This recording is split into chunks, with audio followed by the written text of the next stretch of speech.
an ad was placed on X yesterday, I think, by Elon and Vivek about employees. They're looking for people to help them with this government of efficiency thing. I was all ready to fill it out, and then I found I was unpaid. Yeah, right. So, right. Never mind. Not just unpaid, but the hours don't seem to be that great. 80-plus hours per week. Yep. $0. Lots of tedious work. That sounds fantastic, doesn't it? While I am already verified, I think the only people that could DM were verified users of X. So, just saying. Wow. Okay. Just saying. A little interesting. Look, we want to be public servants. Now's our time to step up. I mean, absolutely, and I feel that way. But, do you feel that way? Somebody else can step up, is what I'm saying.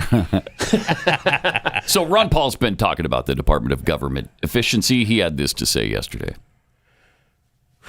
One of the little something. We have visited with both Musk and Ramaswamy, and they're very, very dedicated, and I think they truly believe that they can cut a couple $1 trillion off the budget. But I don't think my problem with that is that will awaken a lot of people. Sure will. You can't cut.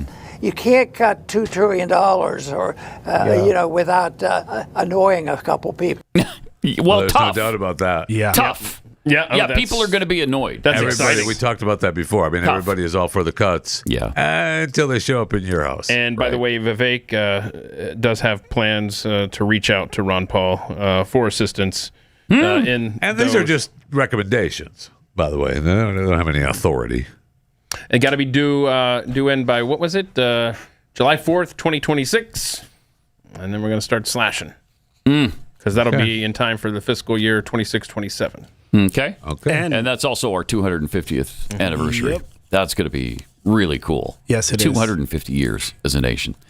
And Pat, before you go on that one, one more thing. Here's Vivek's plan on how to downsize the government. All right.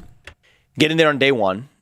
Say that anybody in the federal bureaucracy who is not elected representatives obviously are elected by the people, but of the people who are not elected, if your social security number ends in an odd number, you're out. If it ends in an even number, you're in. There's a 50% cut right there. Of those who remain, if your social security number starts in an even number, you're in. And if it starts with an odd number, you're out. Boom. That's a 75% reduction. Done literally stochastically. Okay. No. One of the virtues of that, it's a thought experiment, not a policy prescription. But one of the virtues of that thought experiment is that you don't have a bunch of lawsuits you're dealing with about gender discrimination or racial discrimination or political viewpoint discrimination.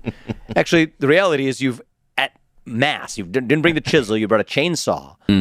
I guarantee you, do that on day one and do step two on day two. On day three, not a thing will have changed for the ordinary American other than the size of their government being a lot smaller and more restrained, spending a lot less money to operate it. And most people who've run a company, especially larger companies, know this. It's 25% of the people who do 80 to 90% of the useful work. These government agencies are no different. So now imagine you could do that same thought experiment, but not just doing it at random, but do it still at large scale while having some metric of screening for those who actually had both the greatest competence as well as the greatest commitment and knowledge of the Constitution. That, I think, would immediately raise not only the civic character of the United States. Now we feel, okay, the people we elect to run the government, they've got the power back. They're running the government again, as opposed to the unelected bureaucrats who wield the power today. It would also stimulate the economy. I mean, the regulatory state is like a wet blanket on the American economy. Most of it's unconstitutional.